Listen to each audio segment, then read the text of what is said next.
মনে করেন উপরে স্তরের যে রংটা, ভিতরের রং কোনো অন্যরকম। কারণ কি, উপরের অংশ খুব চমৎকার, তাই না রংটা?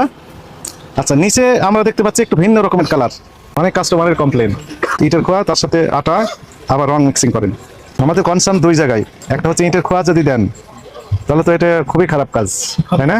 আর একটি হচ্ছে যদি টেক্সটাইল কালার দিয়ে দেন, সেটা কি আটার সাথে, শুধু আটা দিলে এটি তো অপরাধ, কিন্তু তার সাথে যদি টেক্সটাইল কালার দেন এর তো মানুষের স্বাস্থ্য ঝুঁকি থেকে যাবে। আচ্ছা, এই আলাদা রং হয়ে যাচ্ছে যে, কালার দুইটা হলো কেন বলেন?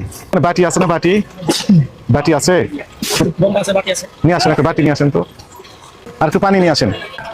আচ্ছা, আপনি এক কাজ করেন, হলুদের গুঁড়াটা নিয়ে আসেন, একটু নেন, অল্প একটু নিয়ে আসেন, হলুদের গুঁড়াটা নিয়ে আসেন, এইখান থেকে নেবেন। ওকে, ঠিক আছে। আপনি, হ্যাঁ, আপনি পানি দেন, এখানে একটু পানি দেন তো দেখি। ঠিক আছে। এখন একটু কি করতে হবে? আচ্ছা, নিচে একটা কালো কি যেন, কাছে আসেন আপনি। আচ্ছা, মনে করেন উপরে স্তরের যে রংটা, ভিতরের রং কোনো অন্যরকম। কারণ কি, উপরের অংশ খুব চমৎকার, তাই না রংটা? আচ্ছা, নিচে আমরা দেখতে পাচ্ছি একটু ভিন্ন রকমের কালার। খোয়া আছে না 3 নম্বর ইট, ওটা ভেঙে এর সাথে মিক্স করে দেন। কিন্তু ইটের খোয়া যদি দেন তাহলে তো ক্ষতি করে কি। আমি একটু হাতই দিলাম না, তবে এখানে ইটের খোয়া দিলে বোঝা যাচ্ছে সেটি নেই।